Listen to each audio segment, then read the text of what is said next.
Hi, welcome. This is Dr. John DeMartini. This is one of the most amazing and inspiring shows that you can listen into. If you want to be on the edge of your seats, if you want to open up your heart, if you want to expand your mind, and you want to meet incredible people, stay tuned because you're just about to experience a transformative radio show that will change your life. And you're listening to the Dr. Pat Show that's coming up right next. The following audio is via a Skype call.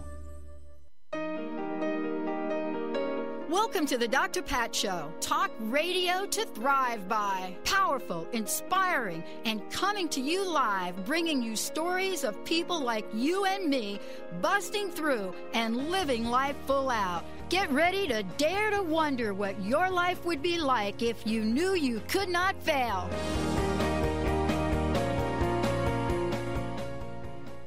Hey, everybody. I'm so excited. I'm Dr. Pat. Thanks for tuning us in, turning us on. Benny, we've got a great show today. How are you, Mr. B? Doing well off a great weekend. Hope everyone else did the same. Bada bing, bada bam. Boom, boom. I'm sorry. I'm in one of those kinds of moods today. Do you know what this month marks? You're talking about August? Yes. There's a lot of happiness in the air. That's a start for me. Is there something in particular? Start. Okay. Somebody called me out about this and said, Pat, how come you're not celebrating your anniversary? Now, it's not quite yours and my anniversary. It's not our anniversary quite yet. That's January. But they said, how come you're not? And I said, well, what anniversary might that be? They said, isn't this an anniversary of radio for you? I said, oh, I totally blinked out on that. I guess blanked out. Blanked out. So, okay, couple days left in August. Happy anniversary to us. But actually, I said to them, September is the... Got to bring in the audience if you're going to be an anniversary. It's a special, right? It's a special occasion. It is. And so the celebration is I made the decision in August, right. But we didn't start till September. That's why I felt not so bad forgetting. I shouldn't forget a date like that, but apparently I did. No, but it was more on your side than our side. I know it's very much on our side. But, here's what it is. Today's show with Richard Barrett. Listen, I love this. Back in the day, as you like to say, a little rhyme. Back in the day, we would talk about psychology, and I was just sharing with him that when I went back to school, I was not really able to study this, a new psychology of human well-being. And I'm so glad that Richard has kicked this up a bunch.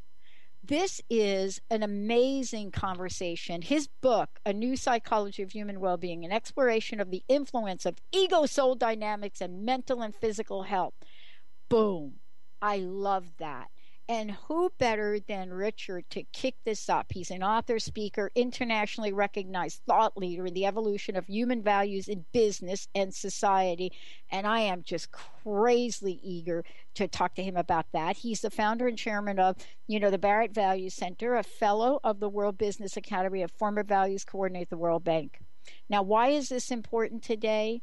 Because in the conversation at the heart of the theory, we're going to talk about the 7 levels model, that and much more. We're finally bringing the conversation that human beings are involved in the world of psychology today, and especially human well-being. Richard, welcome to the show. It's great to have you here. Okay, thanks, Dr. Pat. I'm happy to be back with you again. Yes. Let's talk about, if we could just take a minute. There are many, many things I could say about you. I mean, I could pretty much spend just the rest of the hour talking with you about your journey, your life. But I want to ask you this question. You have contributed so very much to this conversation. You've contributed to human consciousness, to business and connecting the dots that people actually exist in the business world. I would love to ask you this question. Here you are with this fabulous book. What is the call to action today that you see right here now? What is the call to action that you see today for businesses in the world? Let's start out with the United States, if we could. What is the call to action? If I said to you, Richard, I am going to give you 3 wishes right now, not that I can, but if I said, Richard, you ready? You fired up? 3 wishes. What would they be? Well, we're talking about the business world right now. Pat, yes, is that right? Let's start there. Okay, so first thing is, I would put it this way: becoming a values-driven. And what does that mean? It means organizations, in order to be successful, need to care about their employees, their customers, society, investors. They need to care about the needs of all of the different stakeholders. And most of all, they need to care about the needs of the employees. And when you care about people's needs, guess what? They care about you. So the most successful organizations and businesses on the planet are the ones that care about their employees and what they need. Now, what do employees need? Well, it depends on what stage of psychological development you're at as to what you need. If you look at adult stages of development, there's the individuating stage, which is 25 to 39, and what we need there is a sense of autonomy and freedom to be able to do to work in a way that allows us to explore who we are. And in our 40s, we want to find meaning in our work. So we want opportunities to align our inbuilt passion and creativity with the work that we're doing. We want to align our purpose with our work. And then in the 50s, we want to make a difference in the world. In order to make a difference by working on our purpose, we have to connect with people. So we need to be able to connect and use our emotional intelligence and social intelligence to connect with other people. And in our 60s,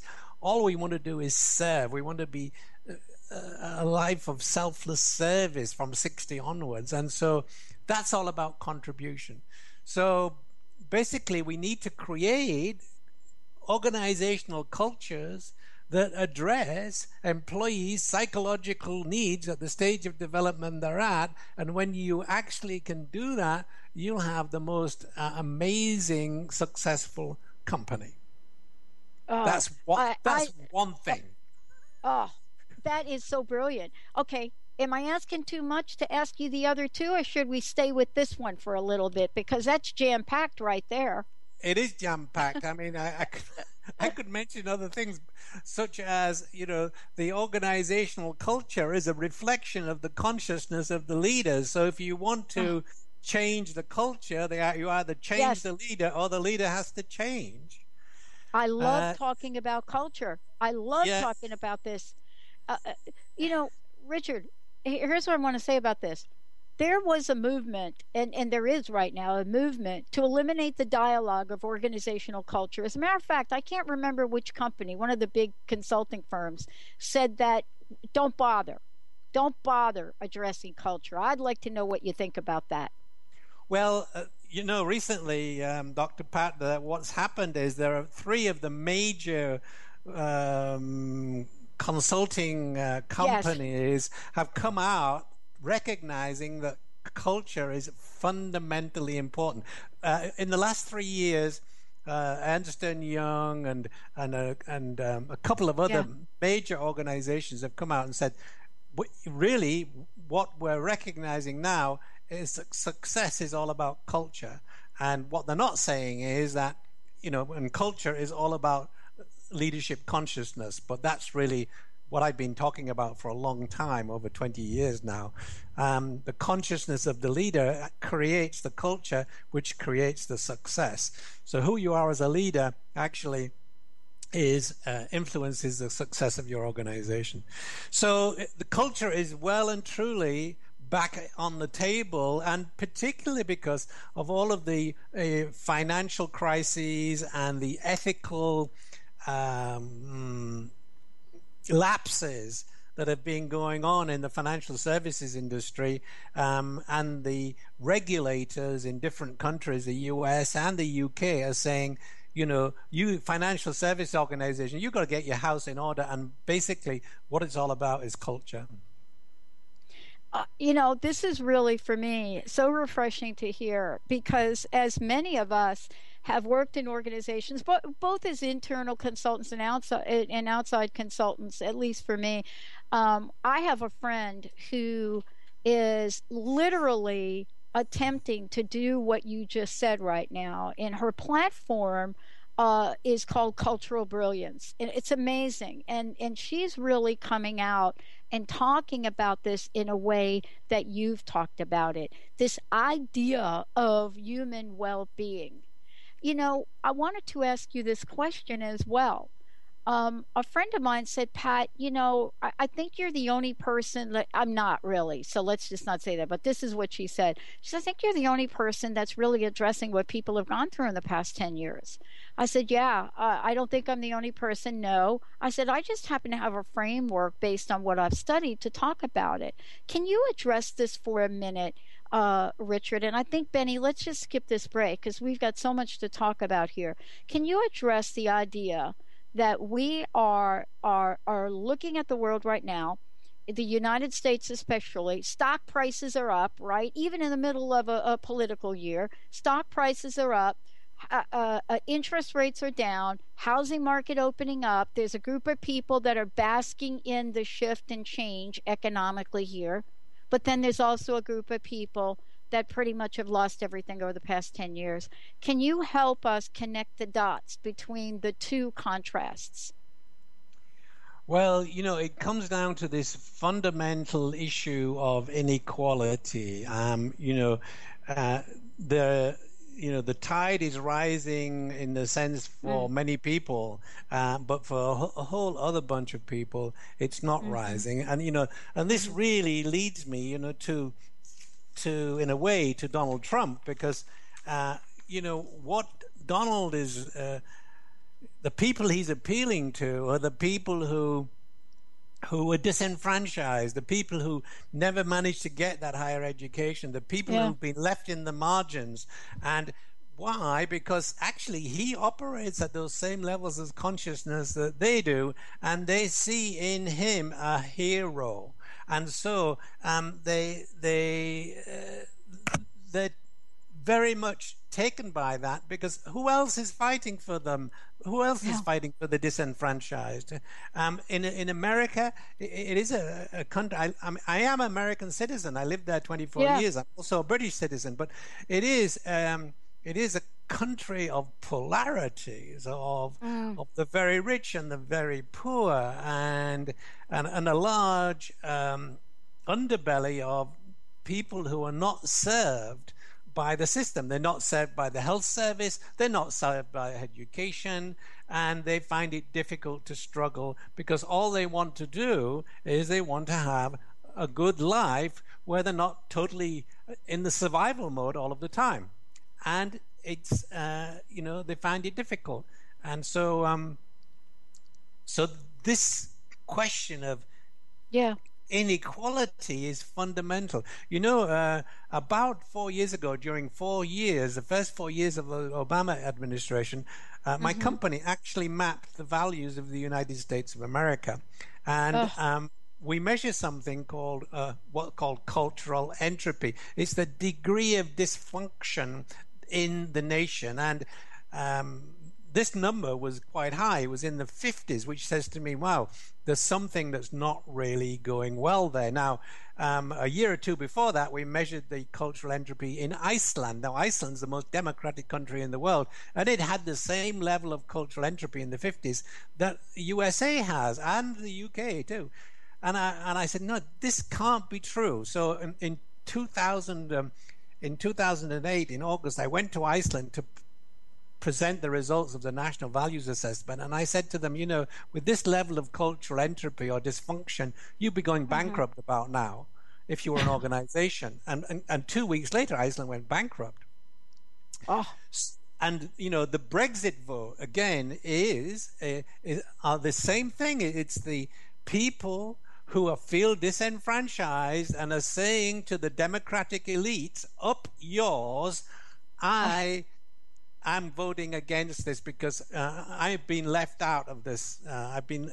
My needs have not been met.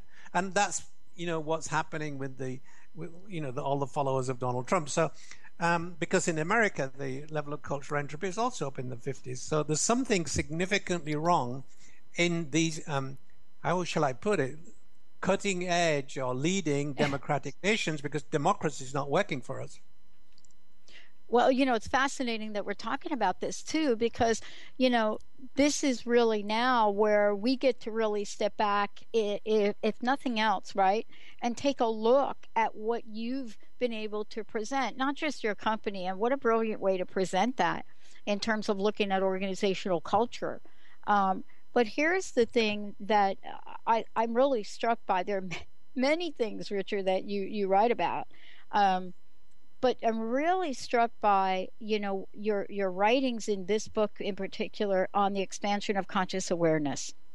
Yeah, and thank you. I am so thrilled about this because it used to be taboo, right? It used to be taboo. If we were to talk about, organizations, and then say, conscious awareness, we'd have had tomatoes thrown at us, right?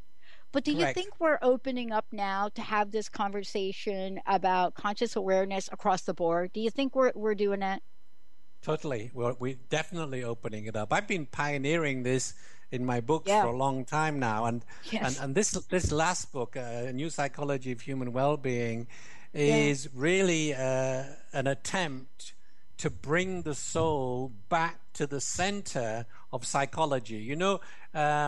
70, 80 years ago, we had Carl Jung, who really understood the role of the soul. We had Roberto Assagioli, who built a whole theory around the soul. And we had Maslow, who was like talking about the inner core and the higher self. And since that point in time, we've lost. The soul has gone out of psychology. We've got into cognitive psychology, and the reason it's gone out of psychology is because it's the models of psychology, the modern ones, are all produced by academics, and in the academic world, the soul is an absolute no-no. And so we've totally lost the soul from psychology. Whereas who we are, who you are, who all the listeners are, we're actually just souls experiencing three-dimensional material awareness. We live in a world of four-dimensional energetic awareness as souls. We dumb that down in order to be able to be present in material awareness. And then when we die, we don't die actually. We just stop being conscious of this three-dimensional material world, and we pop back to our fourth-dimensional energetic experience as souls. So who we are, you don't have an inner core. You don't have a higher self. You don't have a soul. You are a soul. You are the inner core. You are the higher self right now. Yeah. I'm so glad. I know you dedicated your book to Roberto Assagioli. I noticed you dedicated it because, what amazing pioneer. Everything from his arrest by Mussolini to so forth and so on. But, many people do not know, Richard, I do not know of his contribution. I was really struck by the fact that he had an influence on you as well, but I wasn't surprised. Yeah, and he actually, I'm sitting 35 kilometers from Florence right now. Roberto Assagioli actually lived in Florence many years ago. He founded what was known as the psychosynthesis movement, which is all about, he saw psychology as I do through the view of the soul. And so, I wanted to bring this. That's one of the reasons I wrote this book, is to bring the soul back into psychology. But I also I wrote it to help people understand that we grow in stages of psychological development. We don't live in a flat human world. If you're 0 to 2 years old, you're in the surviving stage. If you're in the 3 to 7 years old, you're in the conforming stage. If you're in a teenager and a young adult in the early 20s, you're in the differentiating stage. And then you move to the individuating stage, the self-actualizing stage in the 40s, the integrating stage in the 50s, and the serving stages in the 60s. And, if you tell me your age, and I'm not asking you to do that, Pat, don't worry. But if you can tell me your age, I can tell you exactly what's going on with you in your life if you've been reasonably successful at mastering the fears that you had when you were young. Because during those first 24 years of our lives, we have 3 brains and 4 minds. And the first brain is the reptilian mind brain, which is 0 to 2, or from the moment 10 weeks after we're conceived. And that brain is all about surviving. And then there's the limbic mind brain from 2 to 8. That brain is all about finding safety. And then the neocortex during that period is all about feeling secure. That's what it focuses on. So why is the ego is the emotional mind, that's the limbic mind brain, and the neocortex mind brain. Why is the ego focused on survival? Why is the body focused on survival? Because, and you won't find this in any textbook, because nobody can explain where the will to survive comes from in a scientific way. But actually, the will to survive is simply the soul's will to be present in 3-dimensional material awareness. And that's where the will to survive comes from. Now, when you fail to meet the needs of these different stages of development, you begin to feel sadness. That's the sadness of the soul, because the soul is not going to be able to live out the life that it intended for itself, because the ego hasn't managed to get on board with that. And so the sadness of the soul leads to depression, and depression leads to a weakening of the will to survive. And that's when we either commit suicide, or B, we gradually become more and more sick and will die eventually, younger than we should. Yeah, well, what you're talking about here is so important, because right now, if we could just interject this for a moment, right now we are watching the rise of all of the things you just mentioned, suicide. And I've talked about this before on air. My mom happens to be one of those people that literally could not adapt and do what you just said. And hence, when I was 6, she committed suicide. Right. But, now we're looking at a world where the level of addiction is so far on the rise, the level of opiates, Canada and their existing, phenomenon of fentanyl. I mean, over and over and over again, even though people may not be, as you said, opting out of the physical body, they're opting out of the emotional and psychological body. And isn't this kind of the same thing that we're talking about here? Yeah, it's all linked. Pat, may I ask you how old your mom? I mean, very sad to talk about, but how old was your mom when she decided to commit suicide? She was in her early 40s. Yeah. Mm-hmm. Okay, so I'm actually working with some of the not-for-profit people who are linked to the Veterans Association in America. Oh. Mm-hmm. Because there are so many young vets who are committing suicide, and then there are people coming out of the services in their 40s and 50s who are committing suicide, and then there's the Vietnam era people who are committing suicide. And the reason they commit suicide are not the same at all, because like your mom, you said it was in her 40s, early 40s? Early 40s, I was born 12 years after my sister. Yeah. What your mum was going through was that the previous stage, the 40s is the self-actualizing stage, but in the individuating stage, which is you need to find freedom and autonomy to be who you really are.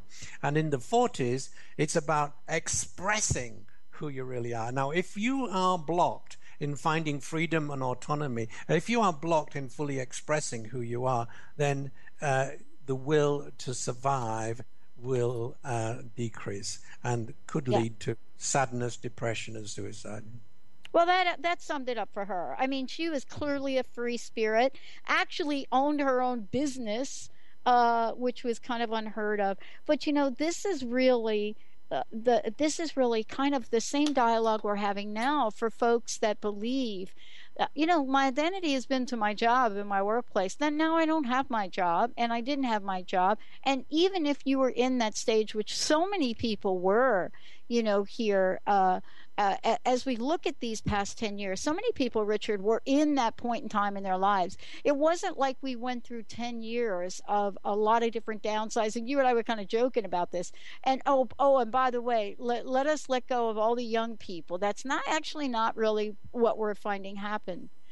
But out of this comes something you talk about in the book, in the conversation I would love to have with you, and we'll continue when we come back from break, is one of the things you say in the book, is so many things you say, but one of them is clearly about honesty. And I believe in the book, I was really fascinated by this. The proportion of people in UK choosing the value of honesty is one of their top 10 value priorities. I don't think we're surprised at that, or maybe a little bit. But can you talk about how that showed up in this particular body of work and what it has come to mean now? Sure. Do you want to do that after the break or now? Let's do it now. Let's get it started now. Okay. So we did a national values assessment in the United Kingdom, like we did one in several in the United States, and so I picked out some of the data which showed that the people who picked honesty as one of the top 10 values, the proportion of people increased as with age. So in the 20s, less people picked honesty. In the 30s, more. In 40s, more. In 50s, more. And that continued all the way up into the 60s or 70s when it went down a little bit. And I think that the reason that people gravitated in their lives towards honesty is because they realize that it actually benefits them in being able to trust others and trusting themselves, and also builds a relationship. Because let's not forget, we are souls having this human experience. In our fourth dimensional energetic world, we are totally connected with other people. We're individuated aspects of that same energy field. So at that level, who we really are, there is total openness. And not only that, at that level of our existence, when I give to you, I'm giving to myself, because I'm actually giving to another individuated aspect of the universal energy field. So when you get these values like honesty, which build connection, you're getting closer and closer to your soul. And as we move through life, the second part of our life is all about getting closer to our soul. So honesty grows and develops in the latter stages of our lives. That's how I interpret this data about more and more people picking honesty as one of the top 10 priorities as they get older. Yeah, I want to talk about this too when we come back. And for those of you just tuning in, Richard Barrett joining me here today. This is one of my favorite books. And I said this last time you were on, and I'm going to say it again. I do not even understand how Richard has been able to put so much in one book. And every page is, any page you go to, there's something on every page where you stop and you read. Whether you're looking at the impact of energetic instability, oh boy, or you're looking at the motivations of the ego and the soul. When we come back, we're going to tap into both of those. For now, there are a couple things that you can do. Before we go to break, Richard, what's the best website and how can people get a copy of your book? Okay, so best website is richardbarrett.net. That's BARRETT.net. And that leads you into a bigger website called valuescenter.com. But all you need to remember is richardbarrett.net. And when you get to my page there, on the side, you'll find free podcasts, you'll find videos, you'll find presentations, and you'll find all my books. And you click on the book page and then click on the book that's interested in you, and you'll find a description of that book. And you can then find the books on Amazon or any other leading retailer. So richardbarrett.net is really the place to go. And by the way, when we come back, we're actually going to give a copy of the book away. If you want to find out more about us, missed any part of the show today, it's going to play again on transformationtalkradio.com and the Dr. Pat Show. Also, you'll be able to find this at Spreaker, iTunes, and you're probably listening from some other device I'm not really quite familiar with. Let's take a short break, everyone. We'll be right back with my very special guest, Richard Barrett.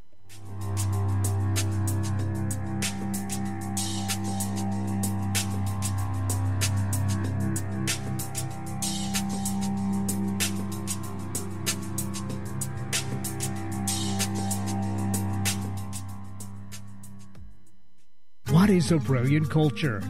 And how do we create them? Why are they important? Claudette Rowley has created a breakthrough 5-step process to help you design a culture that is authentic, innovative, and successful. Learn how to create change with Cultural Brilliance Radio, the DNA of organizational excellence, and Claudette Rowley. To learn more or work with Claudette, visit ClaudetteRowley.com. Are you ready to start winning at the game of life? Lynn Brown, host of Get Into It, Winning at the Game of Life, is here to help you reach places and goals that you never thought possible. Lynn is an intuitive healer with a specialized background in financial healing. She combines her intuitive nature and her wholesome approach to financial planning. To learn more about her financial planning services, contact her personally at intuit.com. Chris Stanis is a spiritual leader and healer and teaches a course on how you can transform your life through a meditation and healing system that will manifest your spirit's dreams. She manifested the Women of Wisdom Conference, the Women of Wisdom book, and this radio show. And she can show you how to change your life too. Are you ready? Visit the website and contact her at voicesofwomentoday.com. That's voicesofwomentoday.com. Have you been seeing numbers like 111 and 222 everywhere you go? Do you feel that the universe may be trying to get your attention, perhaps offering a message of some sort? As it turns out, numerical patterns and certain types of geometry form the very fabric of our reality, from cells under a microscope to the astronomy of our night sky. At Stellar Reflections, we offer special sessions which tap into these patterns, designed specifically to support you on your journey. The 111 and 222 activations are sessions activating new patterns in your energy field, which in turn can help you create new patterns in your life. After just one session with a practitioner, either in person or via distance, clients report gaining greater clarity, becoming more intuitive, and honoring their inner truth as they move forward in their lives. Curious about what these transformational sessions might do for you? Call 425-999-9836 or visit stellarreflections.com. That's stellarreflections.com. Do you want to achieve your goals? Do you want to strengthen relationships with others? Do you want to improve your financial status? Colette Marie Steffen is partnering with Mark Kettenbach to bring you an energetic upgrade online experience. Unfold and develop your full potential. Visit energeticupgrade.com today for more information. That's energeticupgrade.com.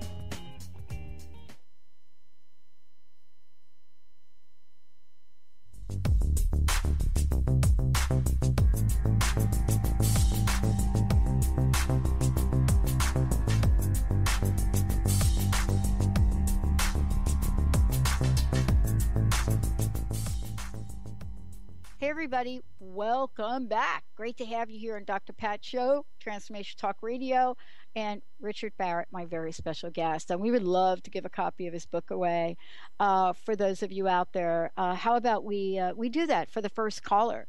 1-800-930-2819, 1-800-930-2819. And Benny, we'd love to give a copy of the book away, and let's do that for our first caller. We're also going to go ahead and skip the next break because there is so much to talk about. Richard, thank you so much for joining me here today. As I was saying during the break, I would love to have a conversation about, ego versus soul, and the dynamics, this ego-soul dynamics, which you talk so beautifully about in the book. It has always felt like a conflict. It's always felt like choose one or the other. There is no dynamic. Just give it up. And I'd love to have you share that thought with us. Okay. Well, look, first thing you have to realize is that the ego is the creation of the soul.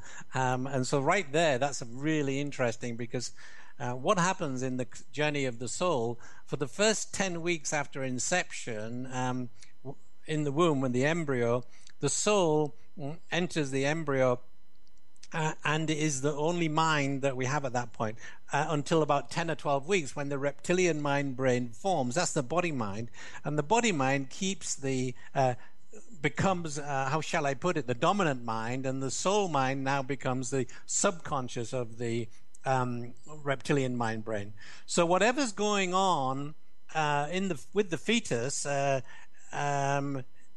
while it's in the womb and during the first 2 years of life is felt sensations in the body. So let's say the mother smokes or drinks alcohol or whatever while she's still pregnant, and that gets into the bloodstream of the mother, which then gets into the bloodstream of the fetus and causes the reptilian mind brain to work overtime in homeostatic functioning, and that working overtime brings fear, which is felt by the soul as a lack of love, because the soul lives in this world of pure connection and love. And then once the baby is born, if the baby's needs are not taken care of, if the baby feels hungry for long times, or it's not cleaned for long times, or it feels thirsty for long times, the body mind becomes again fearful for its life, because the body mind has been imbued with the will to survive, which is the soul's will to be present in material awareness. And so every time the body mind during that period feels these uncomfortable sensations in the soul mind, it comes as a lack of love. And then what happens is that sense of an objectless world that the baby has begins to, because of the senses it begins to notice separation around 2. The limbic brain kicks in, and we begin to realize that we're separate human beings. Now that is hugely painful for the soul, because it lives in a place of oneness. And so right then, around 2, the ego begins to form, and it's actually, the ego is the creation of the soul. It is a buffer to stop the pain getting through to the soul, so the soul can now move into the background. So when the reptilian mind brain formed, the soul became the subconscious. When the limbic mind brain forms, the body mind becomes the subconscious, and the soul mind becomes the unconscious. And then later on, when we're 8 or 9 or 10, when the neocortex comes into play, the soul mind gets pushed back into the super unconscious. And so gradually the soul mind the influence of the soul mind gets pushed into the background. It's always there, but the ego now has taken up the job as the guardian of the body to survive, feel safe, and feel secure, so that the soul will have a vehicle in three-dimensional material awareness to live out its desires, which will come in the second half of our lives. And so the ego but when the ego gets out of track, because it develops too many fear-based beliefs, it compromises the ability of the soul to get back into our lives in the second half. So some people live all of their lives in the survival mode, because they either have fear-based beliefs about either not having enough, or at the relationship level not being loved enough, or at the security level not being enough. And when you develop these fear-based beliefs during these first 24 years of your life, they become hardwired, because each of these brains is actually forming and developing during that period. And so these beliefs become hardwired into the brain, and they are difficult. These fear-based beliefs are difficult to get rid of later on. And so there you have the idea that the ego actually thinks it lives in a three-dimensional material awareness, that it has a body, the body can die, and because the body can die, the ego thinks it has needs, and because it has needs, then if it doesn't get its needs met, it has fears, and that's the ego. And then on the soul knows it lives in a fourth-dimensional energetic world. It has no needs because it creates instantly through its thoughts. That's the quantum reality. And it knows it cannot die because it's an energy field. And so the soul has no fears. So when the ego's fears, the energy of fear, comes up against the soul's energy of love, that juxtaposition is what creates pain. So whenever you have pain in your life, you should welcome it, because it's telling you exactly what you need to work on to get your ego back into alignment with your soul. So pain, we should welcome it. It really helps you get back into soul awareness, and helps you build that link between the ego motivations and soul motivations. Well, I want to talk with you about, this idea to pay attention to pain, because it's almost impossible not to pay attention to pain until you figured out how to numb it. But in the book, there's a section you write in here which I find very interesting here. You talk about the impacts of you summarize three, the impacts. You say struggle to make meaning leads to worse fears, leads to energetic instability. And then the next one is, needs might not be met, leads to fear and anxiety, leads to energetic instability. And then, boom, the big one, needs not met, leads to fear, anger, leads to energetic instability. And I wanted to take a moment to talk about these because, even though we've got them written here, there's also a way to tap into how not to have this show up 24/7. At least I'm hoping you'll have something to say about that, Richard. Well, what do you mean not show up for 24/7? Well, the obsession where fear is our moment by moment driver. Yeah. Moment by moment driver. You know what I'm saying? Okay. What is the term? Obsession. Yeah. Okay. So look, let's get really clear. There are good fears and there are, let me call them bad fears. Now, good fears are, oh my God, I'm not going to put my hand near that fire. I will get burned. Okay. So that's a fear that keeps you safe. Okay.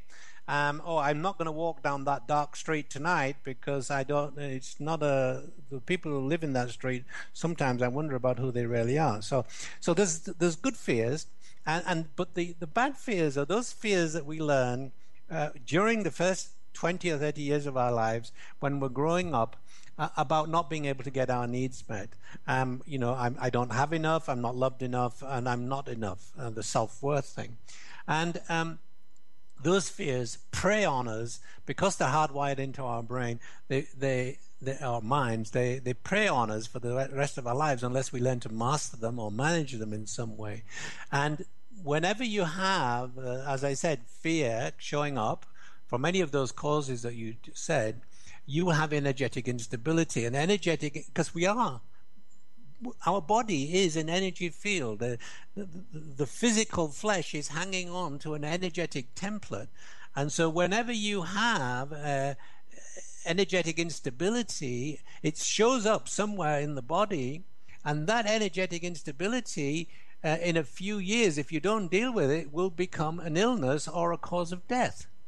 And so we really have to pay attention, because in the book I link the leading causes of death to these the different stages of development and the failure at different stages of development. For example,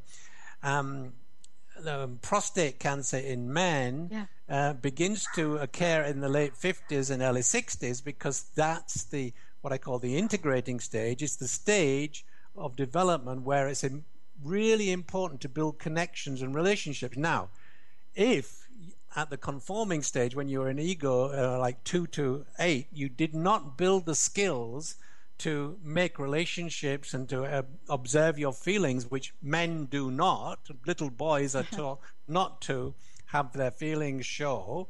So they close down their feelings. And when they get to the 50s and have to build connection then, which is, the soul in the 40s self-expresses, in the 50s it connects, and in the 60s it contributes. So when you get to your 50s and cannot connect, that energy, the negative energy, fear-based energy that you've held in your body since you were 2, 3, 4, 5, 6, or 7 years old, comes out at a particular level in the body, at the sacral chakra level, and becomes prostate cancer. And that's the women have a different issue, and that is most breast cancer begins to form and take shape in the 40s, late 40s and 50s, because the 40s is the self-actualizing stage where you actually have to fully express who you are. And and young girls and young women are brought up not to do that. And even when they become women, they'll put their husband needs before theirs or the children's needs before theirs. And so their self-expression is held back. And that negative energy of holding back that self-expression shows up as breast cancer in the late 40s and 50s. So in the book, I go through all of the leading causes of death and show what stage of that psychological development they're linked to, how that affects whichever chakra, and that either overactivating or underactivating that chakra leads to the sickness 10 to 15 years after that stage of development, because it takes time for the energetic instability to form into the body as actual disease. I wonder if we, I really am struck by, as we're talking about this, I wonder if there isn't really an outline for a new level of awareness and solution in what you write in Understanding Needs and Desires in the book.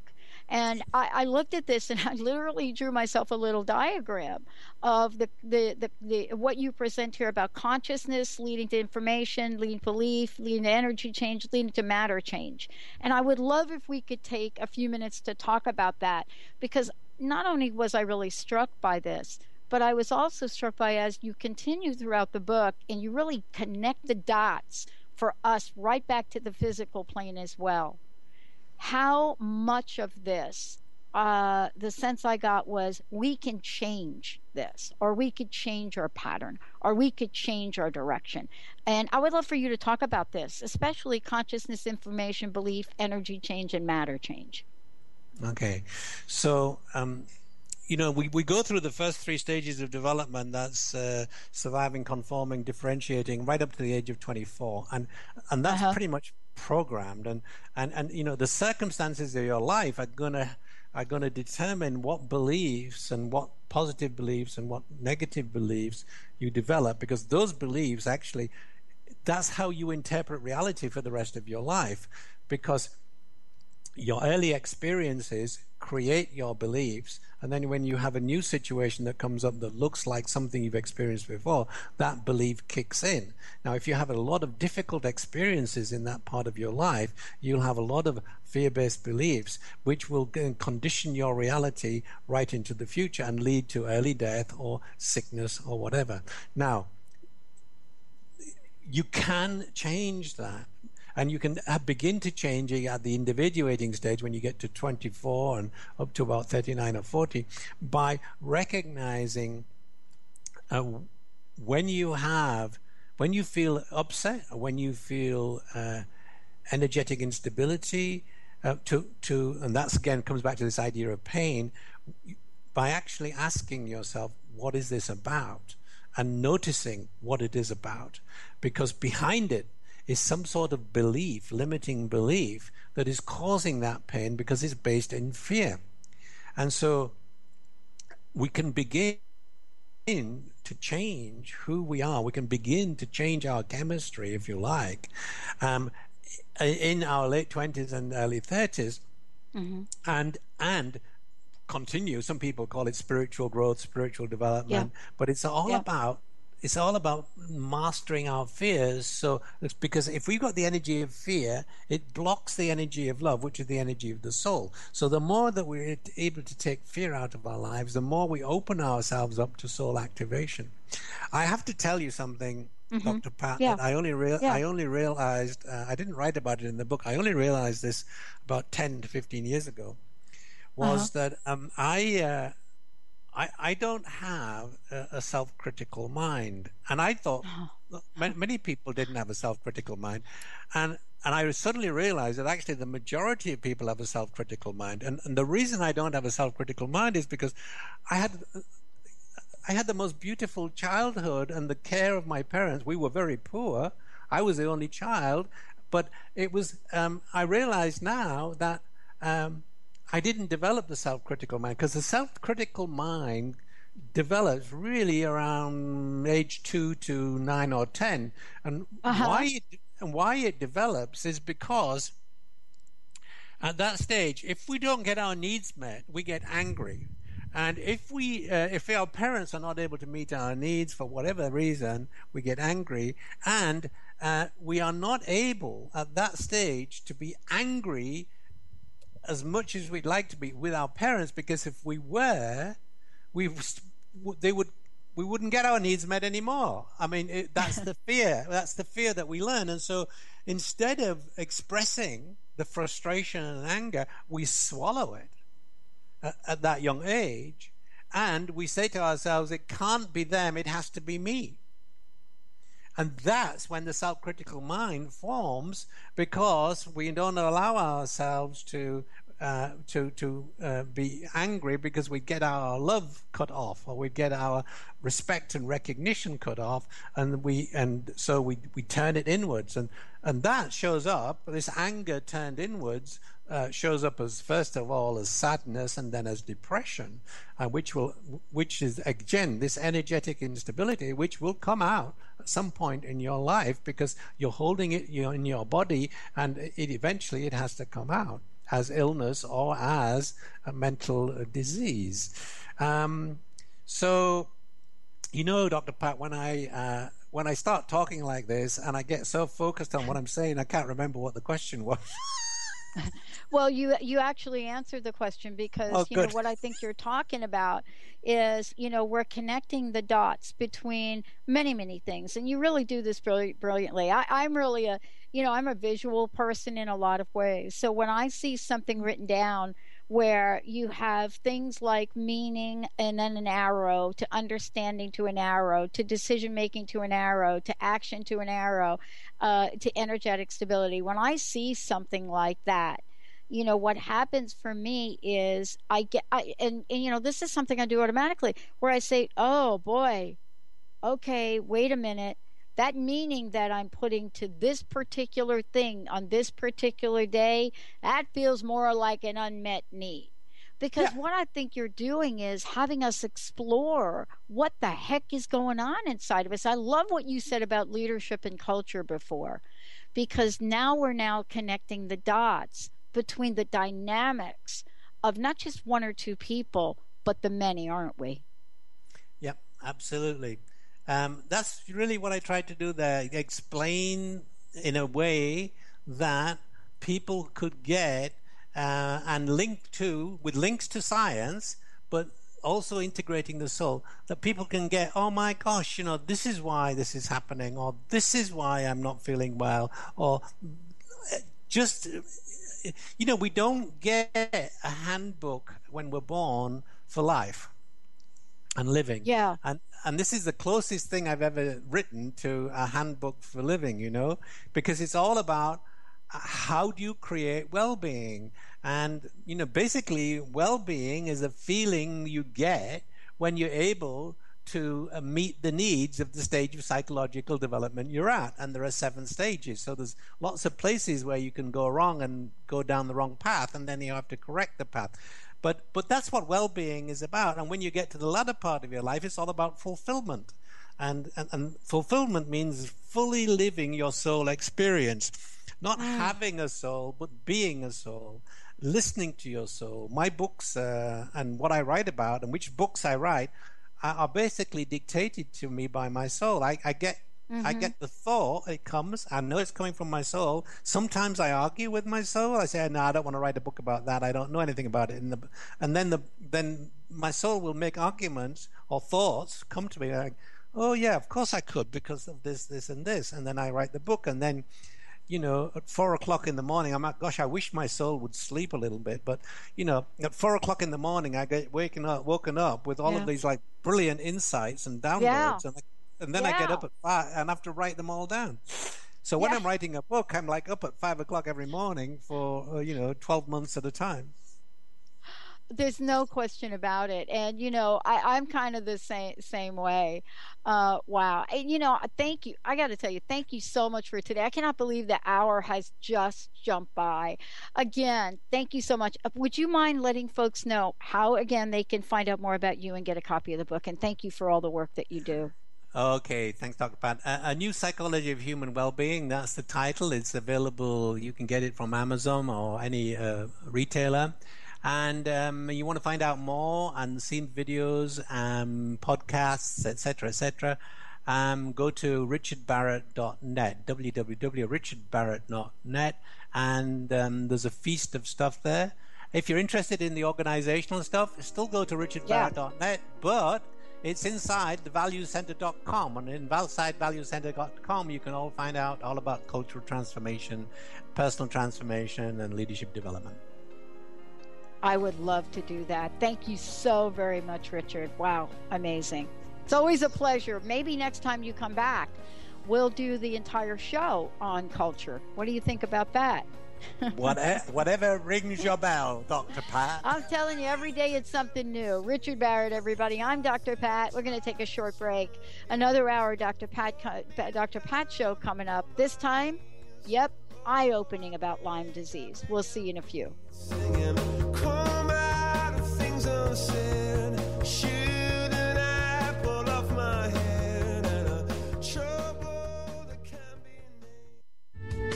The preceding audio was via a Skype call.